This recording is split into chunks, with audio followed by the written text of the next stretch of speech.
Seigneur mon Dieu,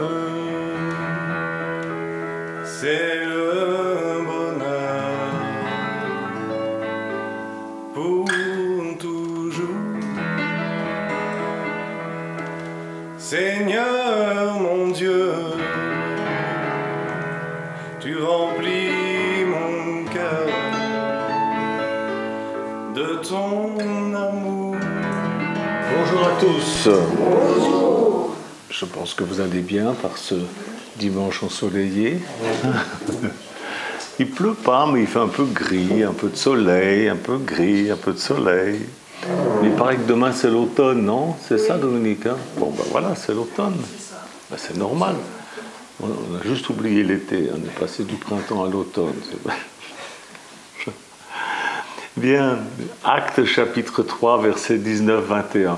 Alors, il faut que je précise quand même que depuis quelque temps, je vous enseigne non pas pour vous rassurer pour vos problèmes personnels et toutes ces choses-là,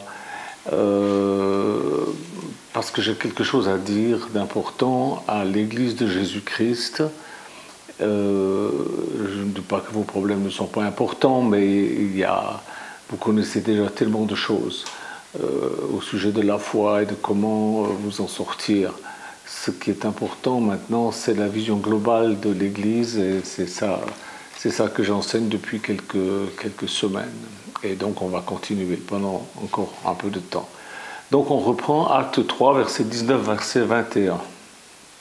Non, verset 19 à 21. C'est l'apôtre Pierre qui prêche.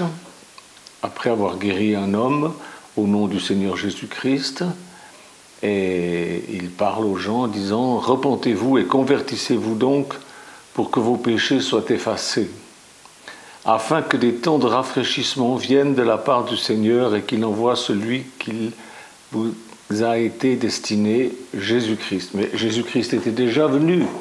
Mais là, Pierre est en train de parler que si on se repent, si on marche selon les œuvres de Jésus-Christ, eh bien, il va y avoir un temps de rafraîchissement et le Seigneur va nous être envoyé. Celui qui nous est destiné va nous être envoyé, c'est-à-dire que Jésus va revenir. Alors, je reprends, afin que des temps de rafraîchissement viennent de la part du Seigneur et qu'il envoie celui qui vous a été destiné, Jésus-Christ, que le ciel doit recevoir jusqu'au temps du rétablissement de toutes choses dont Dieu a parlé anciennement par la bouche de ses saints prophètes d'autrefois. Alors, j'explique encore une fois, Pierre parle à des gens, c'est quelque temps après la crucifixion et la résurrection de Jésus. Pierre guérit cet homme au temple au nom du Seigneur Jésus-Christ et il l'évangélise, il parle aux gens, il leur dit voilà, maintenant il faut que vous vous repentiez, pour que Jésus revienne. Ce Jésus a été donc enlevé au ciel et il ne reviendra qu'au temps du rétablissement de toutes choses, ce que les prophètes ont déjà annoncé il y a longtemps. Donc voilà ce que ce texte signifie. Et je suis toujours étonné de voir que les eschatologues ne se servent pas du tout de ce texte pour annoncer les signes du retour de Jésus-Christ. C'est bizarre, mais enfin bon, le Seigneur nous a confié cela et nous le faisons. Que Dieu bénisse sa parole. Amen.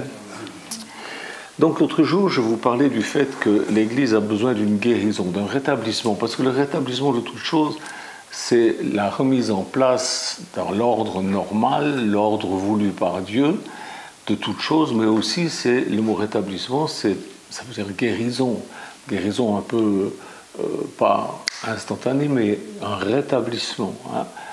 Comme par exemple, en ce moment, je me suis foulé une cheville, ma cheville se rétablit. Ça prend un peu de temps. Mais l'Église ne guérira que si elle revient à la simplicité de l'Évangile, c'est-à-dire de la parole écrite de Dieu. Alors la simplicité de l'Évangile, ça ne veut pas dire qu'il nous faut croire simplement des choses de base, mais simplement des choses qui sont écrites. Beaucoup de gens pensent que la simplicité de l'Évangile, c'est Jésus sauve, Jésus guérit, Jésus baptise, Jésus revient. Mais il y a d'autres choses qu'il nous faut connaître aussi, qui ont été oubliées au cours des siècles, et des choses qui ont été rajoutées, il y a un fourbi pas possible, et il faut qu'on revienne à la simplicité, de la pureté de ce qui est écrit dans la Bible. Alors, on regarde Paul un peu ce matin, il n'a pas été établi apôtre tout de suite, hein, c'était Saul de Tarse, et il a fallu qu'il se convertisse. Combien croient que Jésus l'a jeté en bas de son cheval? Eh bien, vous avez tort, il n'y a aucun cheval dans l'histoire. Il n'y a pas de cheval dans l'histoire. Vous pouvez lire tout ce que vous voulez. Dans la Bible, Jésus n'a jamais jeté Paul en bas de son cheval. C'est une tradition qui a été rajoutée au XIIe siècle. Voilà. Il n'y a pas de cheval. Il n'y a pas. Et puis pourtant, hein, les gens y croient. C'est comme pour la pomme, les gens y croient ou pas. Mais enfin, bon. C'est des trucs, c'est des traditions. Il faut arrêter avec ces traditions. Vous voyez, celle-là, elle n'est pas très importante. Mais quand même, hein, ça vous fait drôle de penser qu'il n'y avait pas de cheval dans l'histoire. Dès Actes 11 et 12, donc les chapitres 11 et 12, on voit l'apôtre Paul qui est collaborateur de Barnabas. Et puis sont venus des guérisons, des miracles. Et en Actes 13:1, il est décrit, l'apôtre Paul, comme faisant partie des prophètes et des docteurs de l'Église à Antioche. Mais il n'est pas dit qu'il est apôtre. Et c'est là, et c'est à peu près 13 ans après sa conversion, si vous regardez bien les textes, 13 ans après sa conversion, que le Saint-Esprit dit « Mettez-moi à part, Barnabas et Saul, je les envoie », c'est-à-dire je fais d'eux les apôtres. Le mot apôtre signifie envoyer, on va y revenir. Il les envoie. C'est seulement alors qu'ils ont été envoyés comme apôtres. On trouve ça au verset 2, chapitre 13, verset 2, dans les Actes des Apôtres. Donc il a été appelé lors de sa chute de son non-cheval. Il a été appelé, ensuite il a été façonné, il a été préparé, et puis il a été envoyé. Mais ça a pris des années, des années. Le ministère de tous les chrétiens doit se développer selon ce schéma. C'est pas comme ça. Un pasteur, par exemple, il doit continuer à grandir vers son apostolat, c'est-à-dire qu'il ne doit pas s'imaginer qu'il va rester pasteur toute sa vie dans une église locale, et puis qu'au bout d'un moment, il y a un conseil d'anciens, on ne sait pas trop où, qui décide que voilà, on va le mettre ailleurs, ou alors lui demande à être placé ailleurs parce qu'il y a des gens qui lui cassent les pieds, ou il n'a plus rien à dire à cette église, donc il voudrait partir parce que voilà. Non, c'est pas comme ça. Un pasteur, il doit continuer à grandir vers son apostolat pour que les brebis dont il a la charge continuent à grandir derrière lui. Quand il va partir, les brebis doivent être capables de reprendre l'œuvre et de faire l'œuvre. L'Église, selon Jésus-Christ, c'est une famille qui reste unie, et le pasteur, il doit donner de plus en plus de responsabilités à ses enfants à mesure qu'ils grandissent. Et quand c'est le cas, alors le pasteur est envoyé, comme Paul et Barnabas ont été envoyés, comme on l'a vu dans Actes 13, 2. Pourquoi est-ce qu'ils ont pu être envoyés, ces deux-là, Paul et Barnabas? Eh bien, on peut le lire dans 1 Corinthiens 3, 10. Vous savez, tout se trouve dans la Bible, mais il faut chercher, il ne faut pas simplement lire un verset, puis dire, voilà, j'ai lu la Bible aujourd'hui, c'est bien, j'ai fait ma BA. 1 Corinthiens 3, 10, il est dit, selon la grâce de Dieu qui m'a été donnée, c'est Paul qui parle, j'ai posé le fondement comme un sage architecte, et un autre a bâti dessus, mais que chacun prenne garde à la manière dont il bâtit dessus.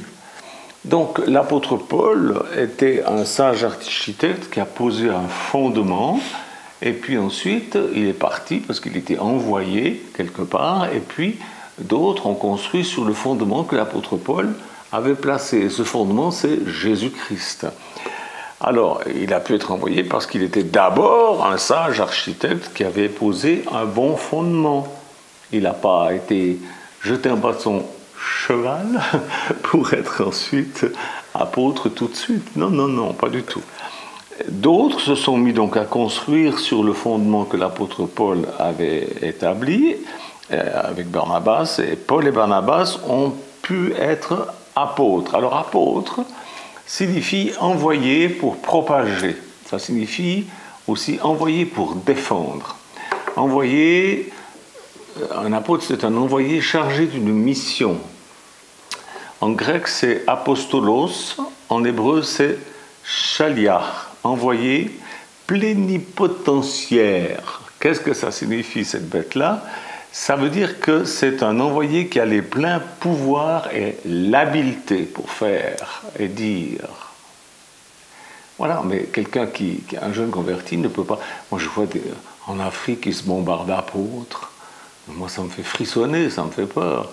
Et puis après on voit ce que ça donne. Hein. La plupart du temps c'est bizarre. Eh bien, voilà ce que Dieu veut pour nous. Il veut envoyer des gens pour être des gouvernants dans son état. Des gens qui enseignent, qui ont un pouvoir plénipotentiaire. Mais pour que l'Église en arrive à ce stade, il y a des degrés à franchir. Déjà, il y en a plusieurs il faut déjà descendre, renoncer à certaines choses, des traditions qui ont été rajoutées dans l'Église, et puis ensuite remonter, mais du bon côté. Vous savez que depuis l'an 2000, j'ai été envoyé en Afrique, et plusieurs frères et sœurs de la communauté sont venus avec moi, et ils ont vu ce qui s'y passe, ils ont participé à ça, et des réunions d'évangélisation, des conversions, des guérisons, des constructions d'églises, on en a construit je ne sais plus combien, et puis aussi participer à la construction d'orphelinats, d'écoles, etc., etc. Et puis tout ça, ça a duré 14 ans. 14 ans, et puis est arrivée l'œuvre du malin le 27 juin 2014, et vous avez vu ce qui est arrivé. Est-ce que vous avez remarqué que je n'ai plus pu aller en Afrique puisque je suis tombé malade, et que ce n'était pas possible, il fallait que je me soigne, toute cette affaire m'a rendu malade. Et même quand j'ai voulu retourner en Afrique quand ça allait un peu mieux, ce n'était pas possible parce qu'il y avait le ou la Covid. Est-ce que vous avez remarqué ces choses-là? Tout ça, c'est pas négatif. Bon, c'est négatif dans le sens que, je n'ai pas pu aller exercer le ministère là-bas, mais c'est pas... Dieu sait le pourquoi, et il ne s'inquiète pas, il se ronge pas les ongles à cause de ça. J'ai pu y aller juste une fois avant le Covid, mais pourquoi? Eh bien parce que je devais poser des fondements plus solides pour notre communauté locale. Pourquoi le 27 juin 2014 a pu arriver? C'est parce qu'il y avait quelque chose qui était branlant dans le fondement. Il y avait des gens qui n'avaient pas accepté ce fondement, et je pensais qu'ils l'avaient accepté, mais ils ne l'avaient pas accepté. Donc maintenant, le Seigneur m'a dirigé à faire autrement, qu'il y ait un fondement vraiment solide. Et ça a pris un peu de temps. Et ensuite aussi pour poser un fondement plus solide pour notre communauté de réseaux sociaux. Je regardais ce matin quelqu'un qui a 1 million et quelques personnes sur les réseaux sociaux, et il dit que finalement c'est YouTube et Facebook qui sont les meilleurs pour pouvoir, je crois que je t'ai envoyé le lien, Philippe, il dit c'est les meilleurs pour pouvoir atteindre le plus de monde. C'est le plus simple. Il y a d'autres plateformes, mais ça c'est les plus simples. Donc là aussi on a été bien dirigé, on a été bien conduit, et on a des milliers de personnes. J'ai encore regardé les chiffres cette semaine, c'est magnifique. Quelqu'un m'a reproché de me vanter de cela. Que Dieu te bénisse, mon pauvre frère. Hein, quand tu feras quelque chose, tu pourras parler. Alors maintenant je vois que la porte de l'Afrique s'ouvre de nouveau. Notre frère Nicolas va venir ici d'ici quelques jours, et nous allons préparer ensemble dans la prière, la méditation, et aussi avec notre intelligence pour préparer une mission là-bas de nouveau, certainement, début d'année prochaine ou en fin d'année, on ne sait pas encore, et on va en discuter avec Nicolas. Vous savez qu'il a beaucoup de responsabilités, et puis maintenant, en plus, il y a aussi les terroristes, et il faut être prudent, on ne peut pas faire n'importe comment, n'importe quoi. Jésus ne faisait pas n'importe comment, n'importe quoi. Il est arrivé qu'il fuit quelque part parce que c'était dangereux. Bon, il a fui, voilà. Si lui, il a fui, moi je peux me permettre aussi d'être prudent et de fuir certains endroits. Un jour, Jésus a laissé ses disciples faire le travail sans lui. On trouve ça dans Marc 6, 7. Ils sont partis deux par deux, ils ont fait l'œuvre de Dieu, ils sont rentrés tout contents parce que même les démons leur étaient soumis. Vous vous rappelez de l'histoire? Et puis Jésus a repris le travail avec eux. Vous voyez, il y a eu donc des moments où Jésus s'est isolé, il a laissé faire les autres, puis après il a repris le travail, etc. Bon. Et finalement, il est parti tout à fait pour que les disciples puissent agir seuls et grandir et faire grandir les autres. De nos jours, où tout a été mis à l'envers, les églises envoient des jeunes gens frais et moulus de leur école biblique pour faire de l'évangélisation. Moi, c'est comme ça que j'ai commencé. J'étais dans une assemblée de Pentecôte, et puis on m'a envoyé à Jeunesse en mission. Jeunesse en mission, voilà, on était des jeunes, on ne connaissait rien de la vie, mais on était là, plein de grandes certitudes, c'était magnifique. On n'avait pas été formés. Bien sûr, Jeunesse en mission donnait une formation, mais mon Dieu, quand on voit ce que c'est que l'œuvre du ministère, voilà, mais c'était bien, c'est tout ce qu'il y avait. Et puis heureusement, est arrivé Teen Challenge, qui m'a donné une bonne formation avec Bill William, que je remercie encore. Si tu m'écoutes, je te remercie. Bill, Johan, David, comment il s'appelle, le frère Wickfield aussi, John Wickfield, et tous ces pasteurs qui sont venus à Teen Challenge et qui nous donnaient des informations, des formations. David Wilkerson lui-même en personne, il y avait Nicky Cruz aussi. C'était un temps de formation formidable, mais aussi dans le travail. Paul et Barnabas étaient donc des architectes sages, équipés pour planter la parole de Dieu et s'occuper des gens pour que les gens puissent grandir. Alors ils restaient dans un endroit pour se faire, et puis ensuite ils s'en allaient ailleurs.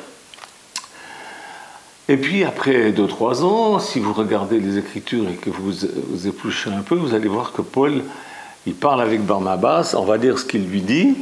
C'est très joli, je trouve, c'est très joli. Acte 15, verset 36. Quelques jours s'écoulèrent, après lesquels Paul dit à Barnabas: « Retournons voir les frères dans toutes les villes où nous avons annoncé la parole de Dieu pour voir dans quel état ils sont. » Et ça, c'est ce que j'ai envie de faire aussi. Je voudrais retourner dans toutes les églises qu'on a créées là-bas avec Nicolas et avec Inoussa, et puis voir voilà, qu'est-ce qu'ils sont devenus, tous ces gens-là. Et c'est comme ça que l'Église, la vraie Église de Jésus-Christ, fonctionne. C'est à cela que vous devez vous préparer dans la prière pour les temps qui viennent. Mais je ne parle pas là seulement à des pasteurs, je parle à des chrétiens. Il faut que vous grandissiez dans un but, dans le but de pouvoir emmener des gens à Jésus et les former, les faire grandir pour que vous puissiez aller ailleurs, etc., comme je viens de vous le dire. Regardons ce que Paul constate en retournant par exemple à Thessalonique. Alors on prend un Thessaloniciens 1, 5 à 9, voilà ce qu'il dit. Il dit notre évangile ne vous a pas été prêché en parole seulement, comme nous quand on va, les frères et sœurs, quand on va en Afrique, c'est pas seulement en parole, mais avec puissance, avec l'Esprit Saint, avec une pleine persuasion, car vous n'ignorez pas que nous nous sommes montrés ainsi parmi vous à cause de vous. Donc il parlait, mais il y avait aussi des manifestations de puissance de Dieu, de miracles, de guérison et de délivrance. Et vous-même, il dit, vous avez été mes imitateurs, c'est-à-dire que ce que Paul a fait, ben, ils l'ont fait aussi. Et vous avez été mes imitateurs et ceux du Seigneur en recevant la parole au milieu de beaucoup d'afflictions, avec joie, avec la joie du Saint-Esprit, en sorte que vous êtes devenus un modèle pour tous les croyants de la Macédoine et de l'Achaïe. Non seulement, en effet, la parole du Seigneur a retenti chez vous, dans la Macédoine et dans l'Achaïe, mais encore votre foi en Dieu s'est fait connaître en tout lieu de telle manière que nous n'avons pas besoin d'en parler. On raconte à votre sujet, etc., etc. Donc, c'est des gens qui se convertissaient, étaient formés pour ensuite aller faire quelque chose, pas simplement poser leur derrière dans une église, lever les mains, dire Alléluia, chanter des cantiques et penser que ça suffit. Non, non, non, non. L'église primitive, c'était comme ça, et c'est comme ça qu'il faut que nous fassions. Comment la vraie église de Jésus-Christ doit fonctionner? Elle doit fonctionner comme la Bible dit qu'elle doit fonctionner. Alors, comprenez-vous pourquoi à Antioche, le Saint-Esprit n'a pas dit « Mettez-moi à part ce brave jeune homme qui joue de la guitare ou du piano ou du tambourin ». Non, il n'a pas dit ça, il a dit « Mettez-moi à part Barnabas et Saul pour l'œuvre à laquelle je les ai appelés ». Maintenant, les gens, ils ont le ministère de tout. Mais il y a 5 ministères, c'est des ministères de la parole. Et Dieu veut que nous prêchions la parole. Si Jésus avait voulu nous sauver en chantant des cantiques, il aurait chanté sur la croix. C'est bien de chanter des cantiques, mais c'est pas ce que Dieu attend vraiment de nous. Je ne dis pas ça, je veux pas rabaisser les musiciens ici, mais il faut prêcher l'évangile et faire des disciples. C'est ça que l'ordre que Jésus a donné. Quelle œuvre? Quelle œuvre? Il les a appelés à quelle œuvre? Eh bien, vous lisez l'histoire de Paul et Barnabas et puis vous allez voir. Ils ont fait ce que le grand maître Jésus faisait quand il était sur la terre. Jésus a dit, toutes les choses que j'ai faites, vous les ferez aussi. Et que croyez-vous que Jésus veut pour vous? La même chose. C'est pas parce qu'on est au XXIe siècle que les choses sont différentes. Elles ne sont pas différentes. C'est toujours pareil. Vous êtes appelés comme les autres ont été appelés. Et peut-être maintenant vous êtes simplement en formation, mais le jour va venir où il va falloir le faire, il va falloir y aller. Il ne faut pas simplement vous contenter de cette petite vie en disant « Oui, mais moi je n'ai pas reçu l'appel ». Vous avez reçu l'appel. Jésus a dit « Allez par tout le monde, prêchez la bonne nouvelle ». Faites-le. Faites-le. Vous allez voir, Dieu sera avec vous. Il a dit « Je serai avec vous tous les jours jusqu'à la fin du monde ». Bon, vous aurez des tribulations, vous aurez des problèmes, mais c'est pas... Voilà, ça on sait bien. Mais faites-le, il faudra que vous vous y mettiez. Aujourd'hui, tout est à l'envers. Aujourd'hui, le pasteur qui réussit, quand on parle d'un pasteur qui réussit, c'est un pasteur qui a une grande église et qui reste là pendant des années, un petit peu, vous savez, comme ces présidents africains qui changent la constitution pour pouvoir rester encore au pouvoir pendant des années. Dans l'église primitive, le pasteur qui réussissait, c'était celui qui parvenait à former des disciples rapidement afin de se libérer pour aller ailleurs. C'était ça, un pasteur qui réussissait. Eh oui. Pour entreprendre une nouvelle tâche ailleurs. Parce qu'il savait qu'il pouvait laisser cette église entre de bonnes mains, entre les mains de ses fils spirituels, et aller lui-même dans des régions qui n'étaient pas encore touchées par l'Évangile. Voilà, c'est ça le secret. C'est comme ça que ça fonctionne. Réfléchissons. Qu'est-ce que c'est qu'un missionnaire aujourd'hui? Alors, c'est une personne qui sort de son église, qui prend un billet d'avion et qui va évangéliser loin de chez lui. Est-ce que le billet d'avion fait de lui un missionnaire? Non.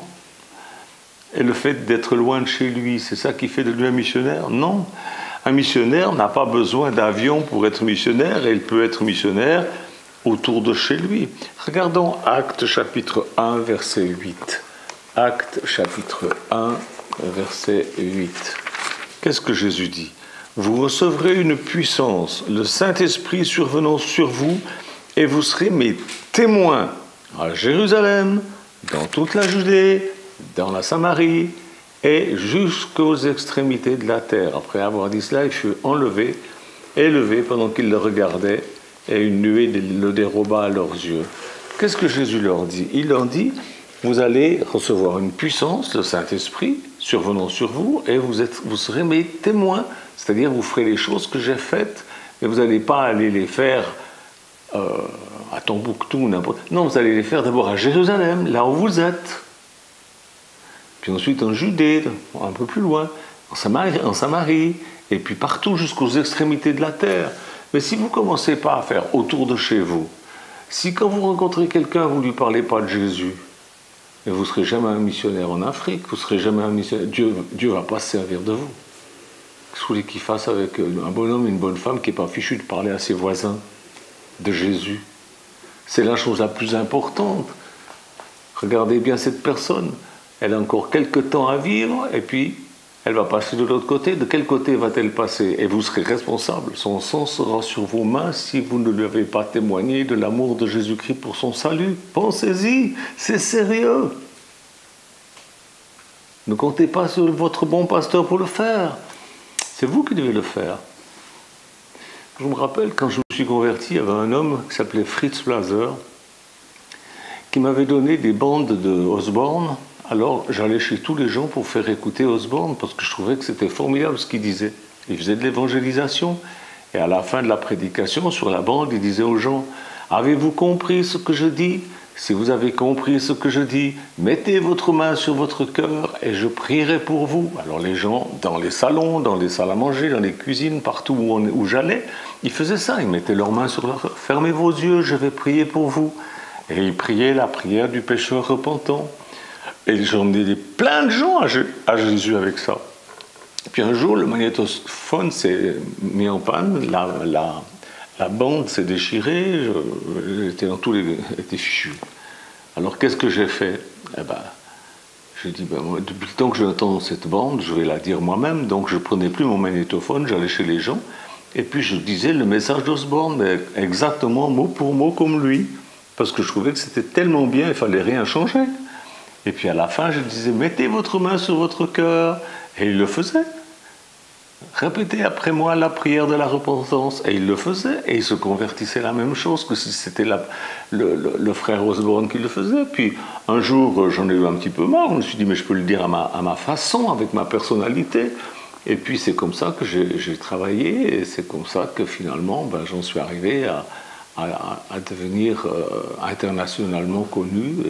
Mais il y a un début à tout, il y a un commencement à tout. Et pourquoi vous ne le feriez pas? Pourquoi est-ce que vous n'iriez pas faire cela? Alors, qu'est-ce que c'est qui fait de quelqu'un un apôtre? Eh bien, c'est son expérience. Il n'est pas apôtre comme ça, mais d'abord il fait des expériences. Et puis, le don de Dieu en lui. Qu'est-ce que vous voulez que Dieu vous donne si vous ne manifestez rien? Beaucoup de gens disent « Ah, c'est formidable ». Moi-même, j'ai demandé à Frère Osborne, je dis « Mais comment vous avez fait pour recevoir ce don de guérison ?» Il me dit « Mais quel don? Il n'y a pas de don de guérison. Je donne la guérison au nom de Jésus, c'est très différent. Mais pour pouvoir donner la guérison au nom de Jésus, encore faut-il aller vers les malades. Mais si on n'y va pas... Je connais des chrétiens qui disent « Ah, moi je déteste aller dans les hôpitaux parce que vraiment ça sent mauvais, j'aime pas. » Voilà, ils n'aiment pas les malades, ils feront d'autres choses. Ou alors ils s'efforceront peut-être un petit peu d'être compatissants pour les malades, puis ils iront. Hein? Vous allez me dire « Oui, mais aujourd'hui il faut un pass. » Faites ce qu'il faut pour l'avoir.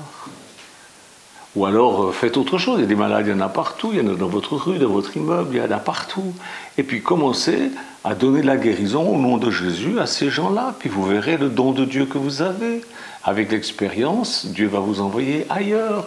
Dieu confiera de grandes choses à ceux qui sont fidèles dans les petites. Mais il faut commencer, l'apôtre Paul, il a commencé, tout en bas de l'échelle, en bas de son cheval.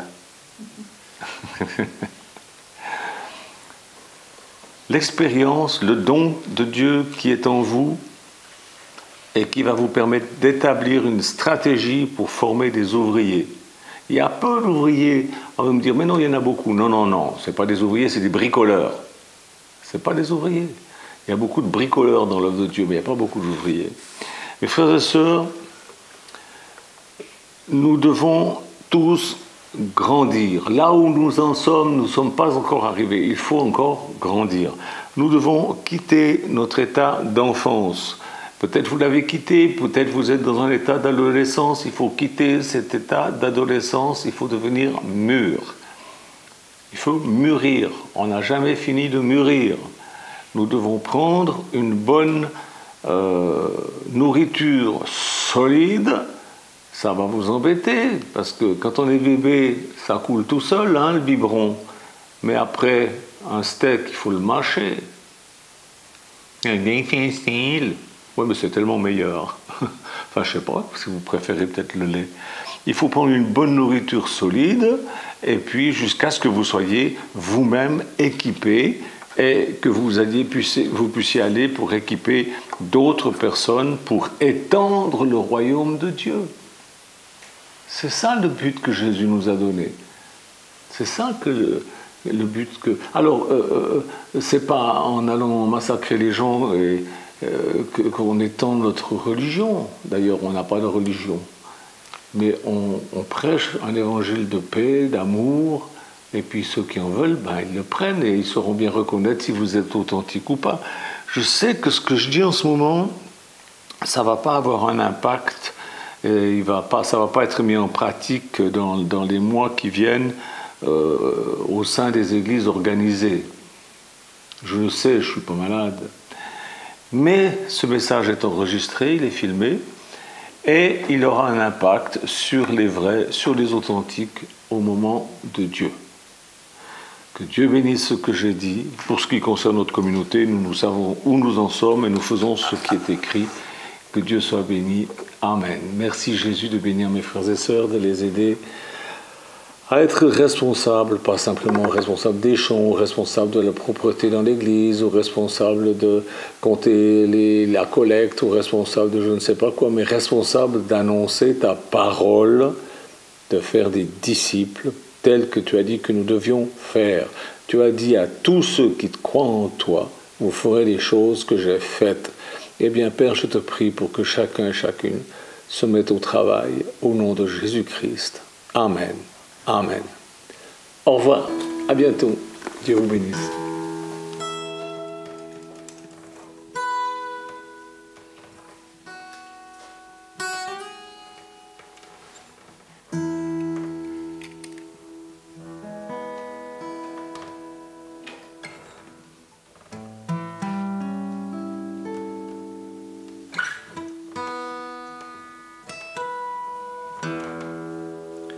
Seigneur mon Dieu,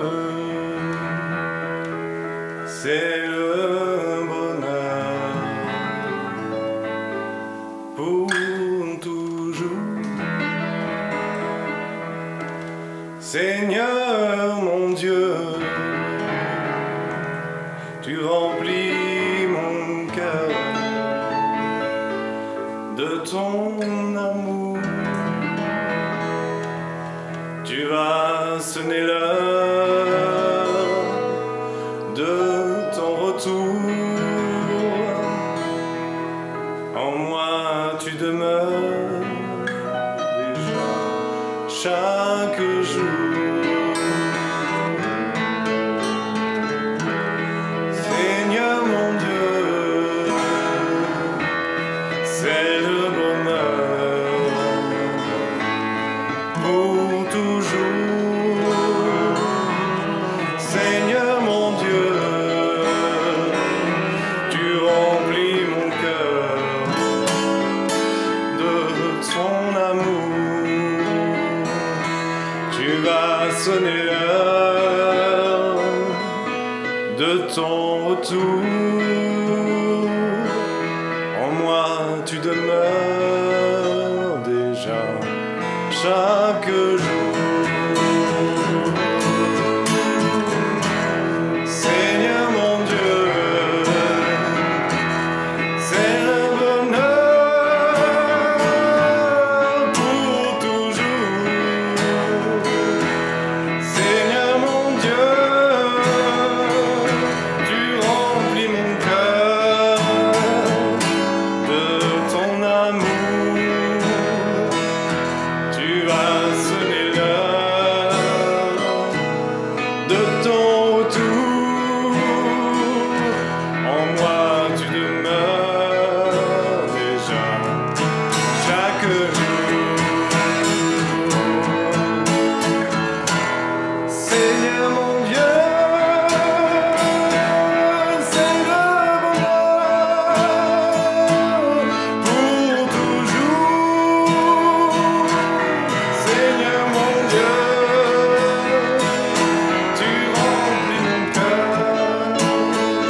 ton retour,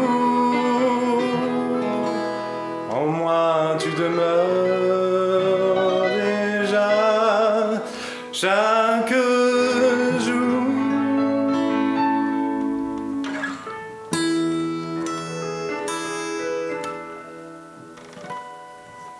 Amen.